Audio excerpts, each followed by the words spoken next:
Chapter 4, 1 through 4, of the second and more perfect sort of passive unions, to wit, such as are purely intellectual. 5 through 7, how in these unions God is contemplated in caligine, etc.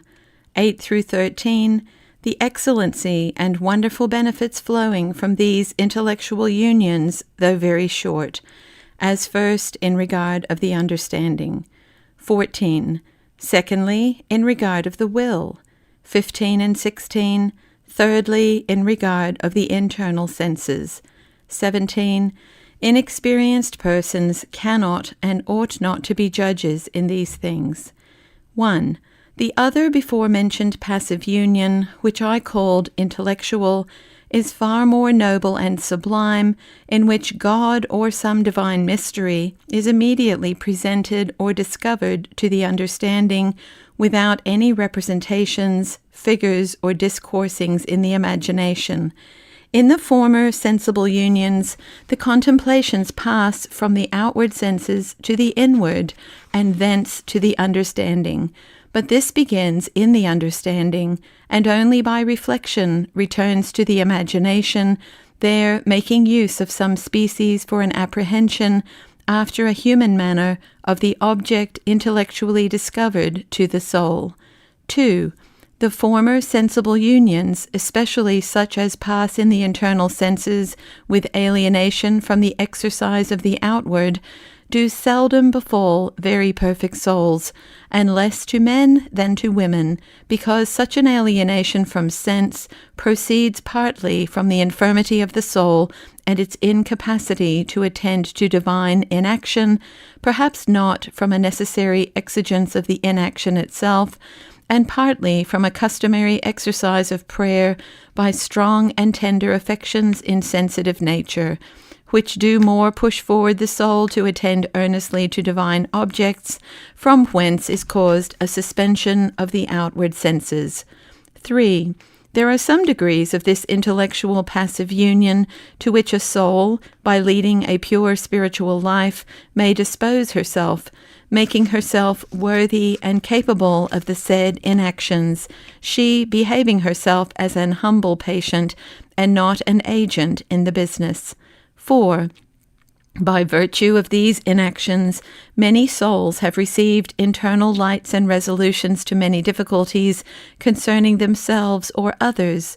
Likewise, many suggestions, strong and clear, concerning extraordinary matters to be said or done, and all this without any external or imaginative vision, by certain secret whispers of the divine Spirit, silently but assuredly enlightening the mind concerning certain truths or purposes to be believed or performed. Frequent examples whereof we have in the lives of B. Angela of Foligno, Saint Teresa, etc. 5.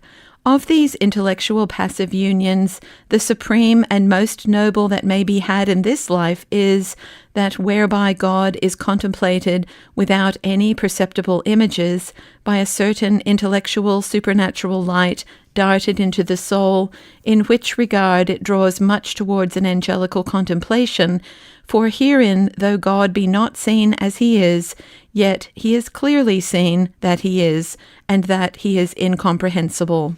6. Mystic authors call this rather a divine passive union than contemplation, a union far more straight and immediate than any of the former, a union exercised more by the will than the understanding, although the effect thereof be to refund great light into the understanding, notwithstanding which light, yet the understanding's contemplation is said to be in caligine, in which darkness God is more perfectly seen, because there is nothing seen that is not God. Yea, according to the doctrine of mystics, this union passes above both the understanding and will, namely, in that supreme portion of the Spirit which is visible to God alone, and in which he alone can inhabit, a portion so pure, noble, and divine, that it neither hath nor can have any name proper to it, though mystics endeavor to express it by diverse, calling it the summit of the mind, the fund and center of the spirit, the essence of the soul, its virginal portion, etc. 7. Such passive unions are rather a reward and free grace bestowed by God on souls that have been extraordinarily faithful and diligent in mortification and internal exercises than an end to be intended by any. For even the most pure and perfect souls cannot, with all their industries, procure them at pleasure. 8. This most pure contemplation does so exceed all voluntary operations of the soul's faculties that it usually causes an alienation and suspension of all the senses, as well external as internal, yet the continuance of it is but very short, as St. Bernard, who no doubt could speak from his own experience, observes, for it seldom lasteth above a quarter of an hour. 9.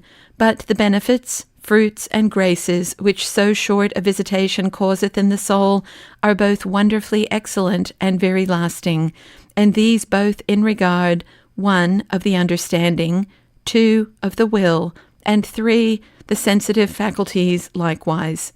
10.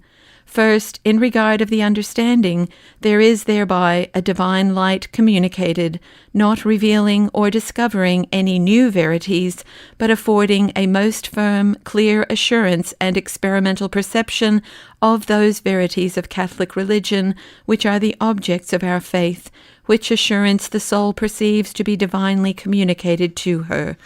11. O happy evidence of our Catholic belief! No thanks to them that believe after such sight, which is more evident than anything we see with our corporal eyes. Surely the first knowledge and assurance that the primitive Christians had of the mysteries of our religion came by such contemplations communicated to the apostles, etc., as St. Paul witnesses of himself for one, who saw and even felt the truth of what they preached and delivered by tradition to others. 12. Such contemplations as this made St. Teresa so confident in the points of her belief that it seemed to her that she was able to dispute with and confound all the heretics in the world, but yet therein she might perhaps be deceived, if that God did not further enable her than by such contemplations only. For though they served to establish most firmly her own belief, yet would they not suffice to enable her to dispute with and convince others, because neither could she intelligibly enough express what she had seen, and if she could, yet would not all believe her, nor were they rationally obliged to do so. And therefore, doubtless, she would never have undertaken, of her own accord, without a special motion and invitation from God, to have entered into any such disputes. Indeed, if God had urged her thereto, then doubtless he would have given her an especial assistance and force. 13. A soul that is newly awakened, as it were, from such a contemplation or union, coming to read the Holy Scriptures or any spiritual book, will pierce far more deeply into the verities contained in them, and will see clearer lights and feel far more perfect tastes of the divine truths therein than ever before, so that all the knowledge that she formerly had will seem unto her mere darkness and a knowledge of the outward letter only, whereas now she penetrates into the internal spirit of the writings. 14. In the next place, the change that is made by this supernatural union with regard to the will and affections is equally admirable, insomuch as many years spent in mortification and other internal exercises will not so purify the soul as a few minutes passed in such a divine inaction. Here it is, indeed, that a soul perfectly feels her own nothing and God's totality, and thereby is strangely advanced in humility and the divine love. For being so immediately united to God, so illustrated with his heavenly light, and inflamed with his love, all creatures, and herself above all, are become as nothing, yea, perfectly odious to her. Besides, there are many secret defects in a soul, so subtle and in time, that they can neither be cured nor so much as discovered but by a passive union, insomuch as hereby the soul is advanced to perfection in a manner and degree not to be imagined, far more efficaciously than by all the former actions of herself put together, so that the following aspirations and elevations of the spirit become far more pure and efficacious than before. And indeed, were it not for such good fruits and effects upon the will, such passive unions would be little profitable unto the soul, for our merit consists in our own free acts produced in virtue of divine grace assisting us, and not in the operations simply wherein God is only agent, and we patients. 15. In the third place, these supernatural unions are of that virtue that they do wholly subdue the imagination and other internal senses to the superior soul, so that they cannot, as they list, wander to and fro, but are reduced to such a happy servitude to the spirit, that without any stress or violence they are brought to attend it in all its employments and occasions. Or, if the imagination do sometimes wander, yet it never fastens itself with delight on any external perishing objects, by reason that self-love is in a sort extinguished in the soul, so that it may easily be reduced, or howsoever by its wanderings it doth not hinder or interrupt the operations of the spirit. 16.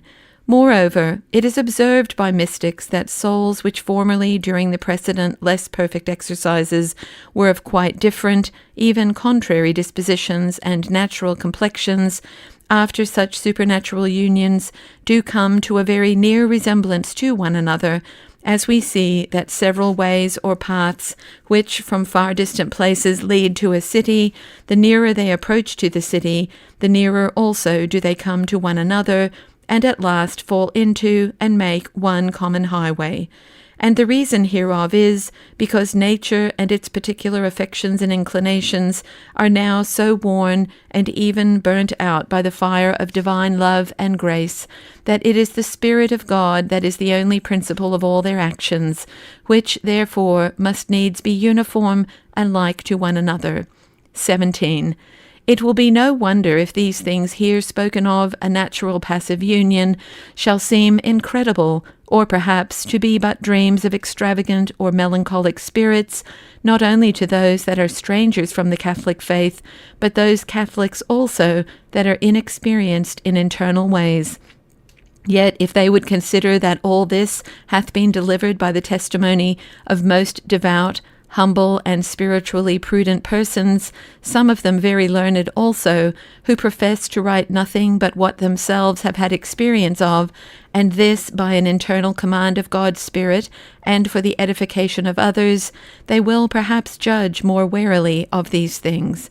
And withal, considering that out of the Catholic Church no such divine graces and communications were ever heard of, they will, however, reap this benefit by them, if not to dispose themselves the best they can for the enjoying them.